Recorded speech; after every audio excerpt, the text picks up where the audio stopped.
Let's say you have ADHD and you want to build new habits. All right, my name is Evie, I have a psychology degree and I was coaching people on how to improve their productivity and time management. And also I am diagnosed with ADHD. So in this video, I'm gonna give you 3 tips how to make the process of building new habits easier for you.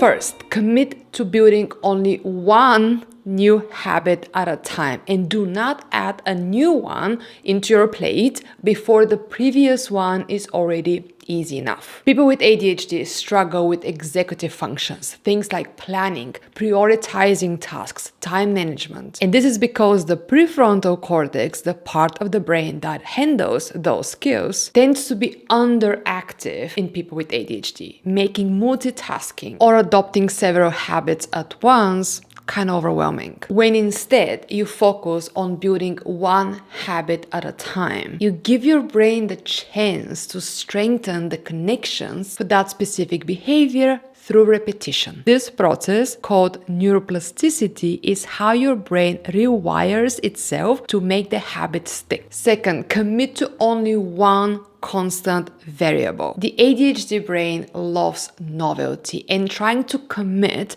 to too many rigid rules can either lead you to burnout because you're gonna exhaust so much energy, or boredom and losing interest in the activity altogether. By committing to a flexible goal where you allow the details to vary, you reduce the chances of you feeling overwhelmed or constrained. For example, let's say you want to work out more often. Okay, then commit to doing something physical once a day for 30 days. But don't worry about time of the day, length, or intensity of the workout. If you go for a walk, it counts. If you go to the gym and you leave in 20 minutes, it counts. You got on your yoga mat and you did 30 minutes home workout, it counts. The dopamine system plays an important role here. If you have ADHD, then it's very likely that you often have low dopamine levels, making it very difficult to stay motivated for long-term goals. But the changes in how you perform the task gives the sense of novelty and challenge, which then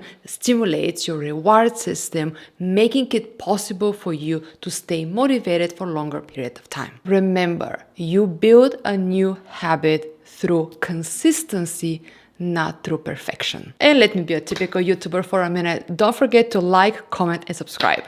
So tip number 2 was focus on one constant variable and don't be too hard on yourself about the details. And tip number 3 will be get really creative with those details so that you can make that habit, that activity easier for you to become part of your life. When you have ADHD, you have to keep it interesting and fun and engaging and challenging. Because your ADHD brain is easily bored, accept it and start to work together with it. Learn to befriend your brain. In a way, we people with ADHD, we need flexible routines. Let's say now that you want to start meditating. Okay, keep the daily promise, but then try to experiment. Meditate in different rooms of your apartment or try inside or outside meditation. Maybe you have a park around, maybe you can go hiking, maybe you can try group meditation offline or online versus alone with yourself or with your phone. Or yeah, try guided versus non-guided meditation. Female voice, man voice, child voice, AI generated voice.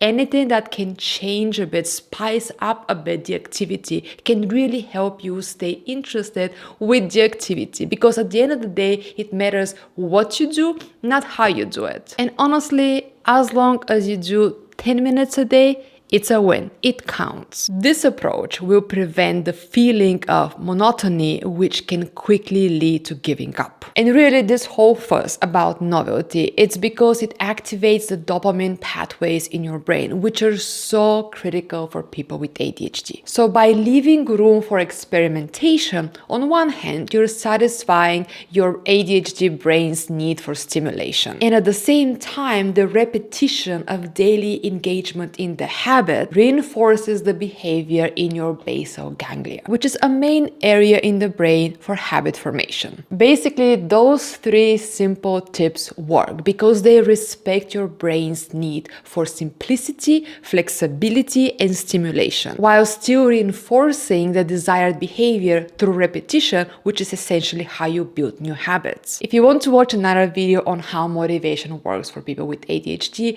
here somewhere I'm gonna leave the link. Thank you very much for watching, and I'm gonna see you in the next video. Bye.